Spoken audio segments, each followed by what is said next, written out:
Hello, and welcome to ESPN FC Live. And boy, do we have an interesting one to talk about. Match week 2 of the Premier League. And let me tell you, Shaka, when I woke up this morning at 7:30 a.m. US time to tune into this game, I did not have this on my bingo card. Manchester City downed by Tottenham Hotspur and Thomas Frank's mighty Army. 2-0 win for Spurs in this one. And it wasn't even 24 hours ago, Shaka, that yesterday I was doing FC Live with Don Hutchison. He was giving me his prediction, and he actually said to a win to Spurs. And then he said, oh, no, sorry. What am I thinking? City. Because nobody else saw this coming. But Spurs have managed to get it done, Shaka. Did Thomas Frank win this one based on the discipline and the structure that we expected him to bring to Spurs, or do you chalk it down to Manchester City having an off day? Well, I guess it's maybe too easy to chalk it on to City having an off day. Much like last week, we were raving about Manchester City and that performance against albeit Wolves. But yeah, you got to give Spurs their credit here. I thought while big players of Manchester City didn't show up, and we'll get to that, I thought Spurs were again kind of showing them at their best. Romero's a very good defender when he's playing as he did today. At times he just seems to lose focus. He kind of gets caught up in other little physical battles, and that cost him. You saw the importance of Van de Ven alongside him all day today, not just for his pace and what he gives in terms of cover, but his anticipation. Again, one of the best defenders in the Premier League, Van de Ven. Now, if Spurs can just keep him fit, that will be a huge bonus for them in terms of their own ambitions. And now I much prefer to focus on Spurs, kind of given I thought they were deserving winners in a week that it's not been an easy week for Spurs fans. Let's be honest, through no fault of their own, through nobody who was involved today. But then, what a way to cap the week off in going to the Etihad, winning 2-0, everybody playing their parts. Whether we're talking Richarlison, Kudus, Johnson, Vicario in goal. I've mentioned Romero and Van de Ven. I thought just from back to front, it was an outstanding performance for Spurs. Take your hat off, Thomas Frank, because I didn't think he'd get it this right this early on. And much like last week, you've got to temper all our praise and our criticism with we're only a week in, or no, we're only 2 weeks into the season. This is a result that I think give not just Spurs fans, but that Spurs dressing room a lot to build on. Yeah, and I know, as you said, it's been a difficult week for Spurs, potentially losing out on the race of a man whose name has 3 letters that we'll talk about in just a bit. But I do want to talk about City first again, because it is the biggest surprise. The fact that they're at the Etihad, you saw fans pouring out of the Etihad, probably scratching their heads, especially after what was last week. And again, I remember telling our good friend Manoa, who was very excited about that win, I said, but Nathan, respectfully to Wolves, this is Wolves, though. Come It's on. Wolves. To expect City to do. But he was saying that it was a statement win in the sense that they were able to blow out some of the cobwebs and the concerns that we saw from Manchester City last season, which ended up being a trophy-less season for City, where in City's world, as Erling Haaland told me, it feels like a failure. And you look at this performance now, you compare the two. What is Pep Guardiola thinking? He's thinking, where were my big players? Where were the players who kind of stood up and were counted last week? Reinders, man of the match a week ago, are non-existent today. Cherky didn't do anything that as we sit, I can recall. Marmoush had a couple of opportunities, linked up well with Erling Haaland, but again, just with the final touch, the final finish, I thought wasn't anywhere near sharp as we'd seen when he first joined Manchester City. At the back, and Stones for the opening Spurs goal, Stones slipped. That can happen. But again, I thought, kind of given what you know to expect from Spurs, City playing a very high line, that's asking for a lot of trouble. In a back four that's still trying to get used to to James Trafford, or maybe that I've got that the wrong way around. James Trafford still trying to figure out what his starting position is with this back four. How high up does he start? How low down? Trying to develop some kind of an understanding relationship with the back four.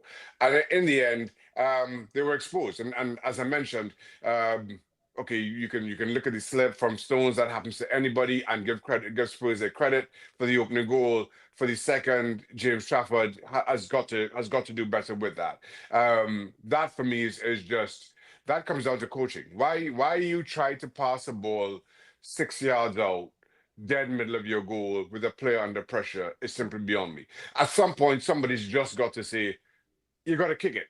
You don't have to pass it within 20 yards. Sometimes you just have to go long and regroup and reset. So for me, poor decision that James Trafford will have to take the blame for.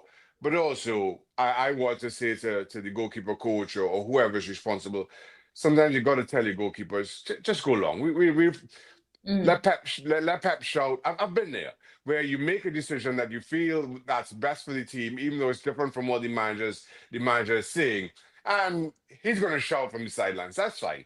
Let him shout. That's you're on the pitch to make those decisions. And I thought James Trafford and didn't do that. Didn't make a good decision. Well, speaking of that, I just want to stick a pin there on the goalkeeping situation because we know that, and we have been discussing how Manchester City seem to be courting Donnarumma as well. There's a little bit of a battle between the Manchester clubs. When you're looking at this, so again, something we spoke about after the win against Wolves, that everyone was feeling confident that going forward, they probably don't need Donnarumma, considering the fact that Donnarumma doesn't necessarily fit Pep's style either. Yeah. Or doesn't necessarily possess the characteristics Pep Guardiola is going to want in your goalkeeper, which is being good with your feet. That's also the problem that he encountered at PSG under Luis Enrique. And a lot of us said that or felt that, James Trafford, he should be the one going forward. Now, after today, which somebody would probably say, this is the real deal. This is what it's like to play for Manchester City, where you're scrutinized like this. This was a proper measuring stick against Tottenham Hotspur instead of Wolves. How do you think this could influence that goalkeeper situation now? In all honesty, I hope it doesn't. In many ways, listen, I think the one thing, and you're right, as we've been saying all along, Donnarumma is not the goalkeeper to fit Pep's style. Donnarumma is not passing the ball 6 yards simply because he's not good enough with the ball at his feet. And that's what Pep asks of his goalkeepers. So it doesn't make an awful lot of sense. What Donnarumma does bring, though, is experience and a presence between the sticks. And kind of given who Edison grew to be for Manchester City, dominant presence between the sticks, that's the kind of parallel you see there. But that presence only comes with experience. And Trafford, as talented as he is inexperienced. So now for me, with a week before, was it Brighton next weekend? My ask then is, if I'm a part of that Manchester City coaching staff, if I'm part of the goalkeeper coaching setup, I'm putting my arm around Trafford and I'm saying, don't worry about that.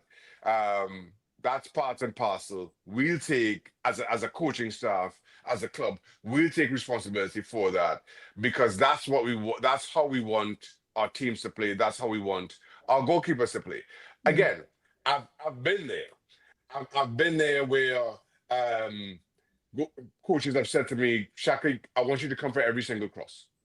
And if you miss it, I'm going to take responsibility. I'm going to say, I told Shaq to come for that. You don't worry about it.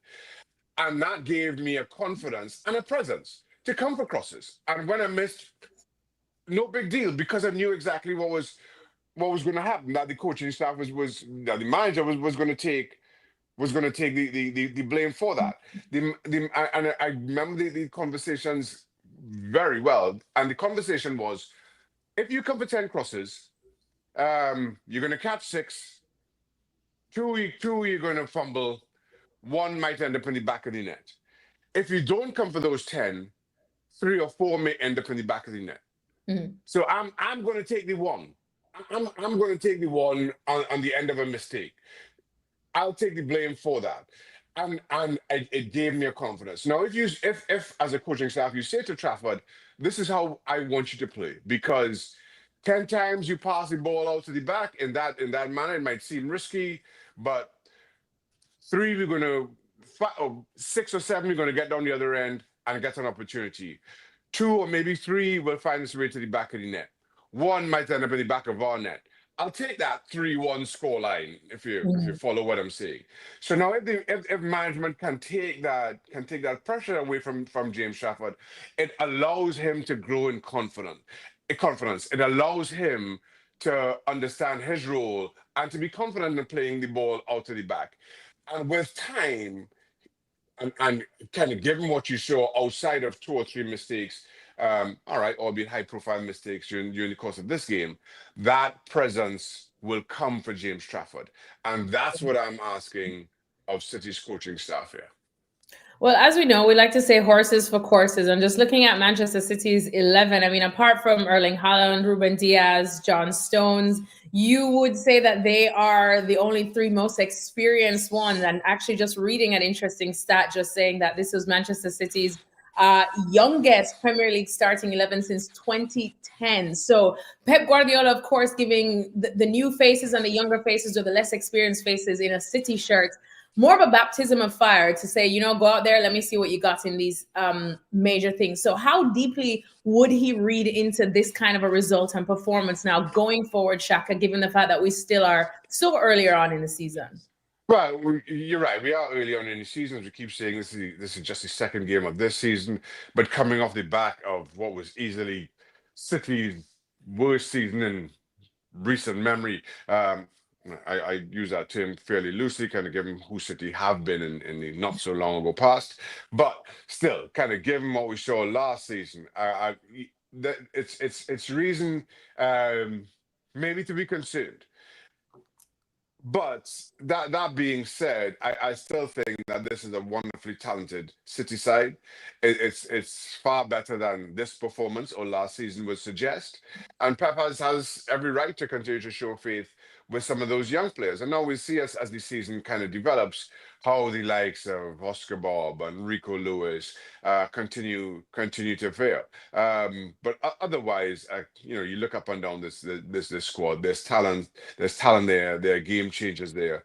I'm not overly panicked about City, or City shouldn't be overly panicked Mhm. just yet. It was a poor day. Let's not try to disguise that. It was a poor day. There's a lot that can happen still. We spoke about the game to come against Brighton next weekend, and then of course there's an international break. Let's see how much can be put right. And speaking of which, the transfer window also closes after that Mhm. Brighton game, before anybody lines up for another Premier League fixture. A lot can happen, and I'm kind of also thinking about the goalkeeper situation here. All right, well, final one now on Spurs because they are the ones who won. So we're going to end with the winners Mm, now. But you mentioned that it's been a difficult week for them. Of course, we know in terms of their pursuit of Eberiche Eze, seems like he is going to end up at Arsenal. So still in North London, the part that he's familiar with, though. This would feel like a massive blow to Spurs, especially when they've seen it all unfold.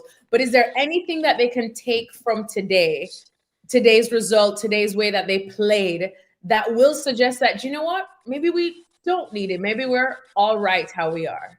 yeah, I mean, first of all, you have to make that argument because there's no counter to that. You can't go around sulking about as they go into Arsenal. You've still got a full season to play.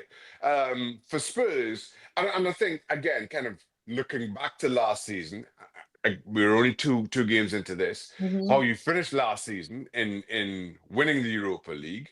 Um, you forget you kind of dismiss your league position as best you can. Again, I'm looking at this from a Spurs perspective, a selective memory perspective.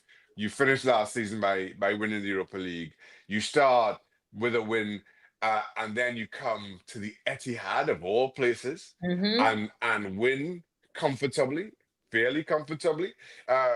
There's a lot to be happy about. There's a lot to build on. And the truth is, while I'm very critical of City's big players not showing up, I thought Spurs, you look at them, there's just so much praise to go around. I've mentioned Romero, Van de Ven, Mhm. I've Paulinho. mentioned Paulinho, kudos coming in.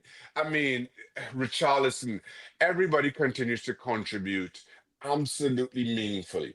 And they uh, again, whatever Thomas Frank is doing, whatever Thomas Frank is selling, that dressing room is buying, and they're getting results. And this is a really, really good place to be for them. Yeah, well, we were very excited about Spurs when Ange Postecoglou came in. They did end up winning some silverware, and I feel like we're excited about Spurs under Thomas Frank. I do love me some Thomas Frank, though. But anyways, speaking of Arsenal, they'll be playing later on against Leeds. We'll be back on ESPN FC Live after that one, so join us then.